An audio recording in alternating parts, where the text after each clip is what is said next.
So welcome students.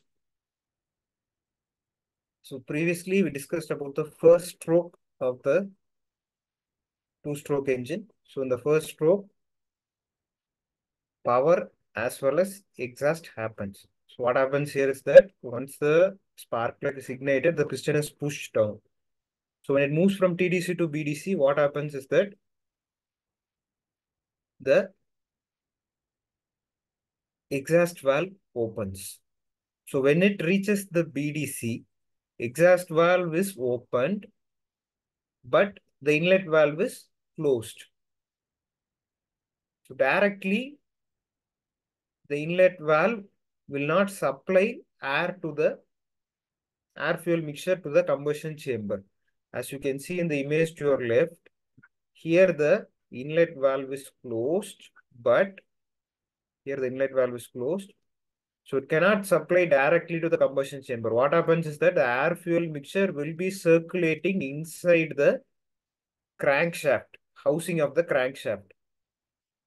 So now the transfer port comes into effect. So the transfer port will be available only in a two-stroke engine. In case of two-stroke engine only, a transfer port will be available.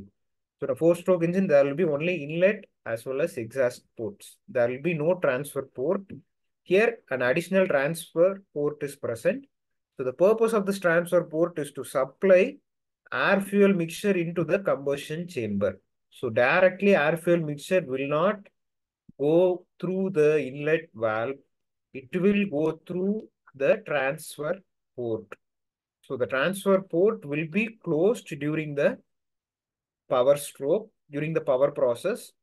So when the piston moves down, the transfer port opens. So here, as you can see here, when the piston reaches the bottom dead center, the transfer port is open to the combustion chamber. So what happens? Fresh air fuel mixture will gush into the combustion chamber and it will push the exhaust gas outside through the exhaust port.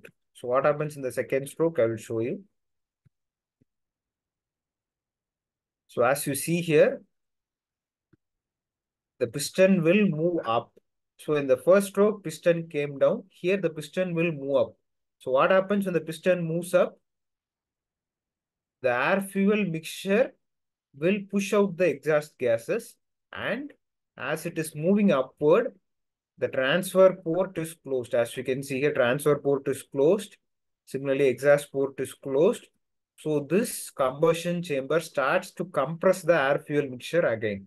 So here, suction as well as compression takes place. So suction and exhaust happens simultaneously. Compression and power happens simultaneously. So that is the major difference between the two-stroke engine and a four-stroke engine. So there is a blur difference between the suction and compression stroke as well as power and exhaust stroke in a two-stroke engine. So they happen simultaneously, but in a four-stroke engine, it is clearly defined. It is clearly happens separately. But here, processes are combined. Hence, two-stroke is sufficient. So question may arise. As you can say, so I will go to this image. So as I said, once the transfer port opens, the air fuel mixture is used to drive the exhaust gas outside. So what happens when the exhaust gas is pushed outside? Some air fuel mixture will react with the exhaust gas because exhaust gas will have higher temperature.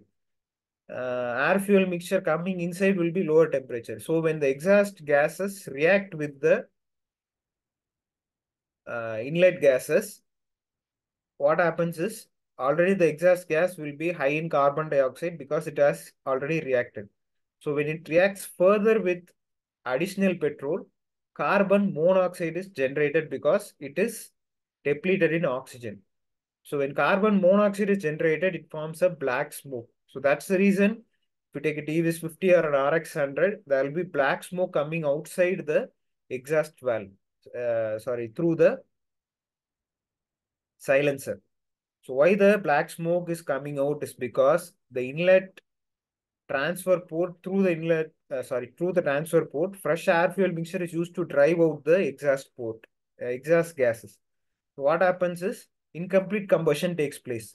So that incomplete combustion results in wastage of fuel as well as generation of carbon monoxide. Carbon monoxide, we all know it's a harmful gas. So that's the reason why we switched from two-stroke to four-stroke engine. The reason because four-stroke engine is more efficient and it does not produce as much carbon dioxide as compared to two-stroke engine. So the process which I need to tell you now is the process by which exhaust gases are driven out with the help of an inlet gas. So that process is called as scavenging. So that's an important term, scavenging. So scavenging happens only in a two-stroke engine. Scavenging causes production of carbon monoxide, which is harmful. So that's why two-stroke engines are not utilized anymore. Four-stroke engines are used. So I hope you understood the working of engine. Thank you, students. You will see in yet another lecture series. Have a nice day.